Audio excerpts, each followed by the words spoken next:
Hello' নমস্কাৰ আৰু স্বাগতম MS লেন্স অসমলৈ। গুৱাহাটী চহৰত আপোনালোকে ট্ৰেফিক জামত নপৰাকৈ বোধ কৰোঁ থকা নাই। বুঢ়াৰ পৰা ডেকালৈ, ব্যৱসায়ীৰ পৰা চাকৰিয়াললৈ, ৰোগীৰ পৰা নিৰোগীলৈ সকলোৱে গুৱাহাটীত যান জঁটৰ সন্মুখীন হৈছে। আহক আজি আলোচনা কৰোঁ ট্ৰেফিক জাম বা যান জঁটৰ সমস্যাৰ বিষয়ে। দ্ৰুতগতিত নগৰ বৃদ্ধি ইনফ্ৰাষ্ট্ৰাকচাৰ ডেভেলপমেণ্ট এই হ'ল ট্ৰেফিক জামৰ মূল কাৰক গুৱাহাটী মহানগৰত। গুৱাহাটী মহানগৰত আন কিছু কাৰক সন্নিৱিষ্ট হৈ আছে। সেইবোৰ হ'ল দৈনিক যান বাহনৰ সংখ্যা বৃদ্ধি, যেনে ব্যক্তিগত সৰু গাড়ী আৰু motorcycle. Guwahati north east corridor আমি সকলোৱে জানো।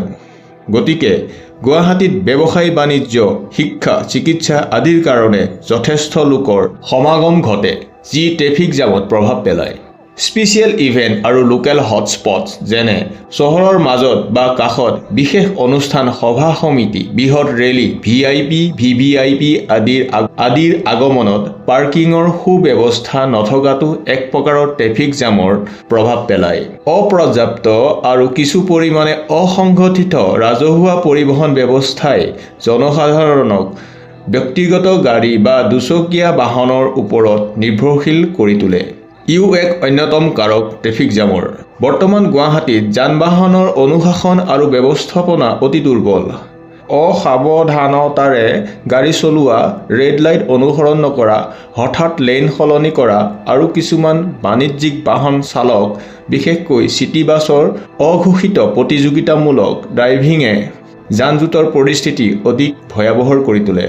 গুৱাহাটীত চিটি বাছসমূহে কোনো ধৰণৰ ডিচিপ্লিন বজাই নাৰাখে। একে সময়তে বহুকেইখন বাছ একে জেগাতে ৰখাই দিয়ে। গুৱাহাটী চহৰৰ ভিতৰত এনে কিছুমান বাছ ষ্টপ আছে য'ত মাত্ৰ এখন বাছ ৰখাব পাৰে, কিন্তু চিটি বাছসমূহৰ কোনো টাইম ৰুটিন নথকাৰ ফলত এখন বাছ ৰখোৱাৰ ঠাইত 2খন বা 3খন বাছ ৰখায়। গুৱাহাটীত বহু উপপথ আছে, বাইলেন।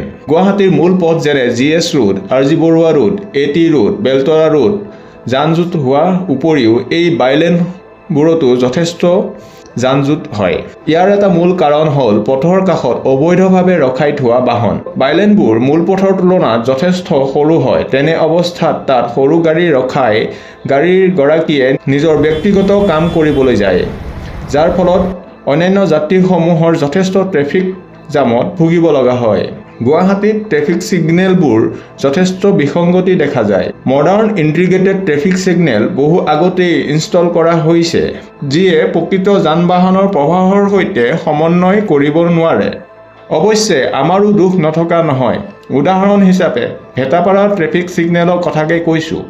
আপোনালোকে লক্ষ্য কৰিব, ভেটাপাৰা চাৰিআলিয়েদি চিধা লালমাটি, ৰাইট ছাইডে ঘোঁৰামৰা হকী ষ্টেডিয়াম, লেফ্ট ছাইডে বিষ্ণুৰাভা পথ, বেলতলা তিনিআলিলৈ যাব পাৰি। এতিয়া আপোনালোকে লক্ষ্য কৰক ট্ৰেফিক ছিগনেলটোলৈ। চিধা অৰ্থাৎ লালমাটিলৈ ৰেড লাইট মানে ষ্টপ, কিন্তু বাওঁ ছাইডে বেলতলা তিনিআলিলৈ যাব দিছে। আপুনি যাব নোৱাৰে। কিছুমান বাহন সন্মুখত ৰৈ আছে, তেওঁলোকে যাব চিধা। তেওঁলোকে চিন্তা কৰা নাই যে বাওঁ ছাইডে যোৱা বাহনো আছে, ফলত এটা দীঘলীয়া যান জঁট হয়। অনুৰূপ ঘটনা জয়ানগৰ, গণেশগুৰি আদি ঠাইতো পৰিলক্ষিত হোৱা দেখা যায়। বহু ব্যয় সাপেক্ষে লগোৱা অত্যাধুনিক ট্ৰেফিক ছিগনেলবোৰ বহু ঠাইত বিকল হৈ থকা দেখা যায়। কমেণ্টৰ যোগেদি আপোনালোকে গুৱাহাটীত কেনেকুৱা ধৰণৰ ট্ৰেফিক সমস্যাত ভুগিছে জনাব। ফ্লাইঅভাৰ নিৰ্মাণে যান জঁট কমোৱাত কিমান সহায়ক হ'ব সেই বিষয়ে আপোনালোকে কমেণ্ট কৰিব। ধন্যবাদ।